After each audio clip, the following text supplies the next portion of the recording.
We are HR301B student of SPI College Ortigas Quinta, presenting a cooking demo for Western cuisine. Hi, I'm Jonas Simena. I'm the first one who is going to present the appetizer menu and American salad. Go. Now, here's the ingredients. First, 1 piece of apple. The second is 1/4 cup of mayonnaise. And the third is 2 tablespoons of walnut. And the fourth is 1 pink of lettuce. And the last is, I'm going to do the procedure how to make the American salad. First, use a mixing bowl. And then, put the apple.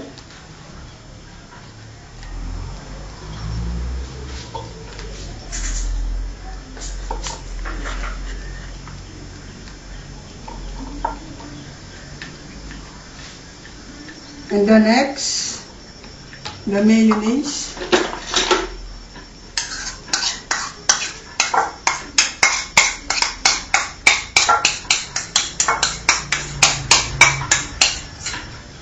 And the next is the walnut.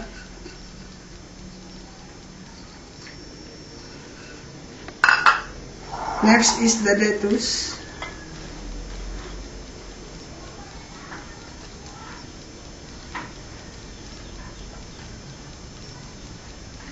And the lastly is the celery. Then now just mix it.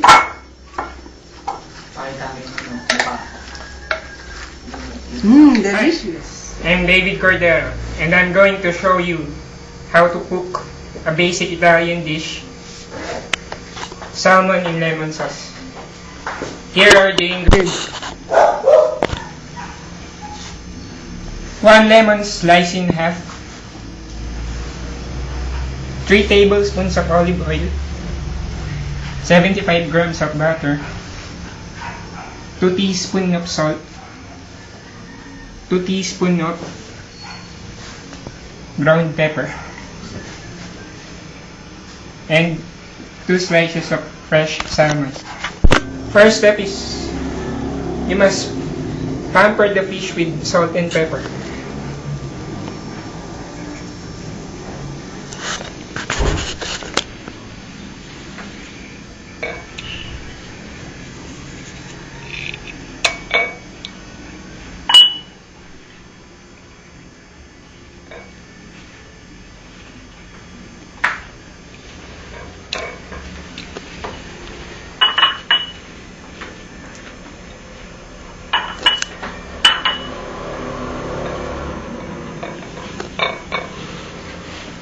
Then we will cook the fish 5 to 10 minutes.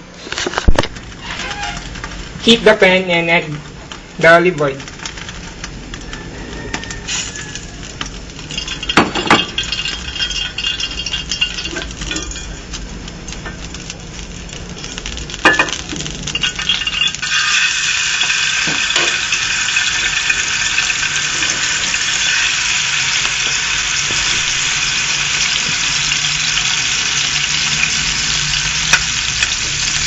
Cook for 5 to 10 minutes.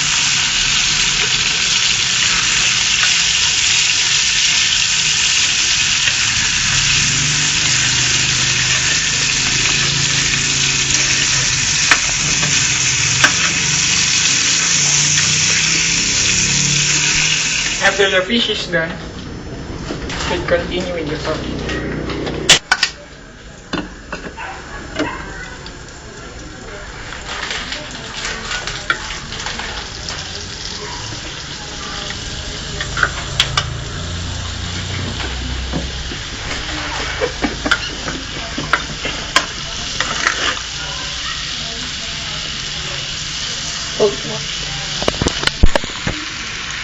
Then squeeze the lemon.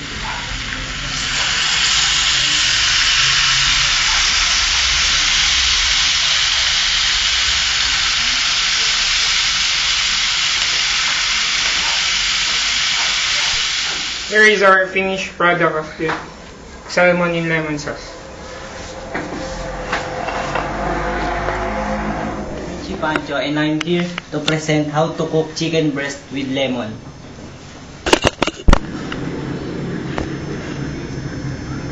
Okay, here's the ingredients we needed. 1/2 cup flour and salt and pepper to taste, and 2 pieces of chicken breast and 2 tablespoons of olive oil, and 1 teaspoon of garlic and 1 tablespoon of shallots and 1 teaspoon of lemon. Now let's start. First, we will put the salt and pepper to the flour.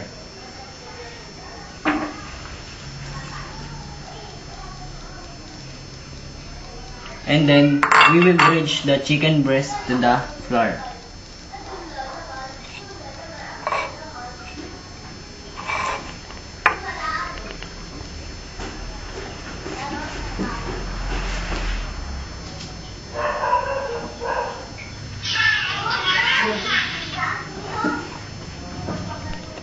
And then we will put the chicken breast to the heat frying pan.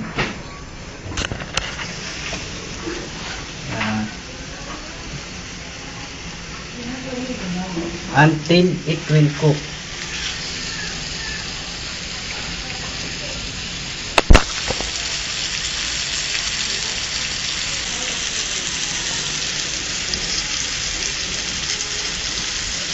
We will remove the oil, leaving the chicken.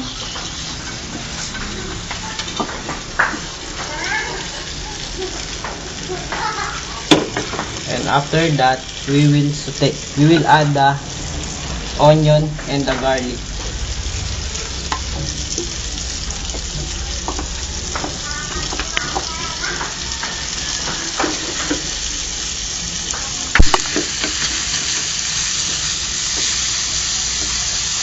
Then we will put the lemon juice and the lemon green.